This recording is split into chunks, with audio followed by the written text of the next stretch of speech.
సృష్టికర్త అయిన దేవునికి స్తోత్రములు. ప్రభువు నామములో మీకు వందనములు.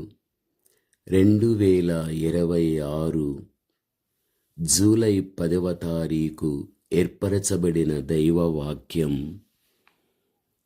మొదటి సమూయేలు 17వ అధ్యాయం 4 నుండి 7. ఇక్కడ గొల్యాతు మనకు కనిపిస్తున్నాడు. గొల్యాతు ఫిలిష్తీయుల దండులో నుండి యుద్ధ భూమిలోనికి నడిచి రావడం, అతని ఆకారమే ఒక భయంకరం. చాలా ఎత్తైనవాడు, తలపై బరువైన రాగి శిరస్త్రాణం, ఛాతీకి కాళ్లకు బరువైన రాగి కవచములు, బళ్ళెము ఈటె ధరించి వస్తున్నాడు. అతనికి ముందుగా ఒకడు డాలును కూడా మోస్తున్నాడు. అతని ఆకారాన్ని, అతను ధరించిన యుద్ధ ఆయుధములను చూచి ఇజ్రాయేలు సైన్యం, ప్రజలు, రాజైన సౌలు కూడా భయపడ్డాడు. కానీ దావీదు మాత్రం భయపడలేదు.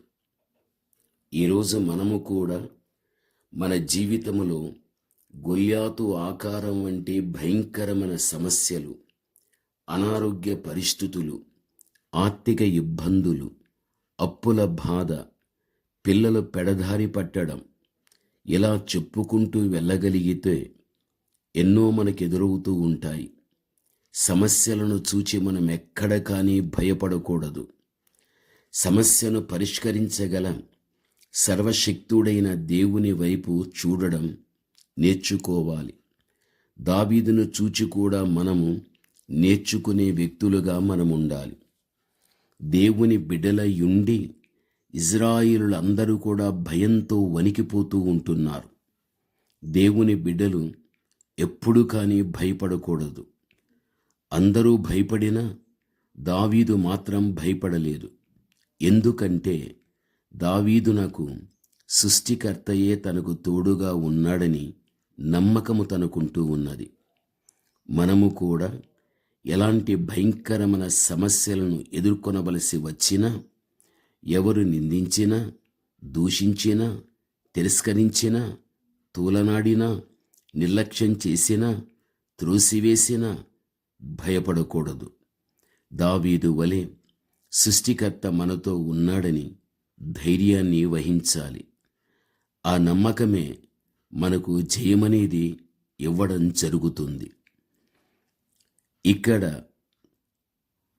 జీవము గల దేవుని సైన్యములను తిరస్కరించుటకు ఈ అన్యుడైన ఫిలిష్తీయుడు ఎంతటి వాడు అని దావీదు అనడం మనము చూస్తూ ఉన్నాం. అది మొదటి సమూయేలు 17:26.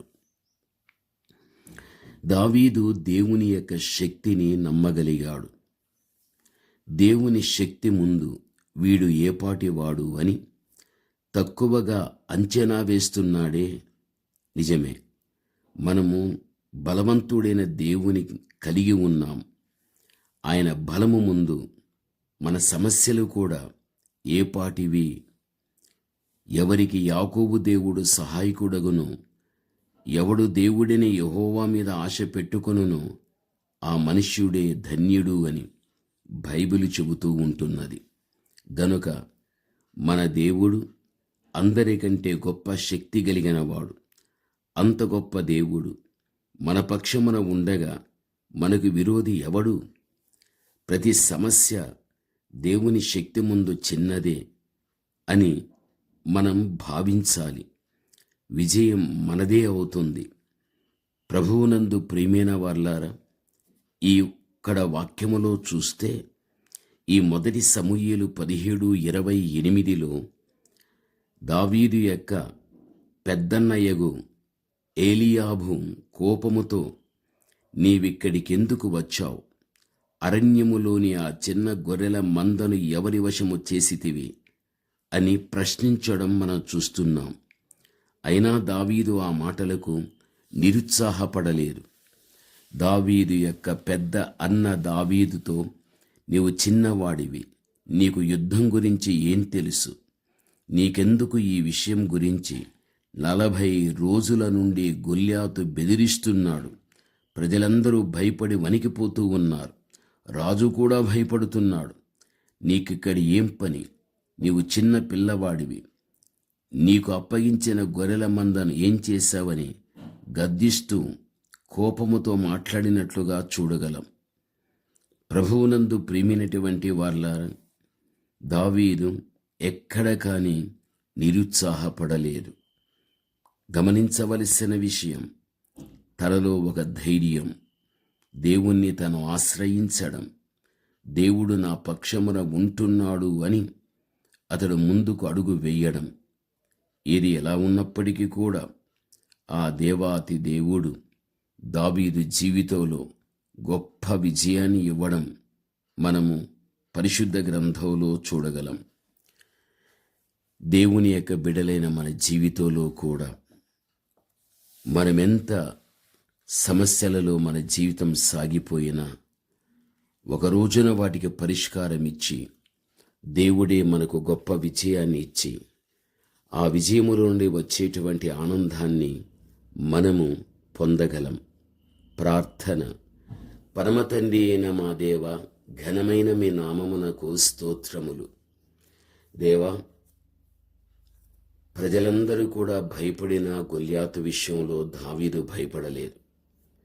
మా జీవితంలో కూడా మాకు భయాన్ని కలిగించేవి ఎన్ని మా ముందు నిలబడినా మేము భయపడక దావీదు వలె ధైర్యాన్ని తెచ్చుకొని మా పక్షమున దేవుడు ఉంటున్నాడని సంపూర్ణంగా విశ్వసించి సాగిపోయే కృపను మాకు చూపెట్టండి.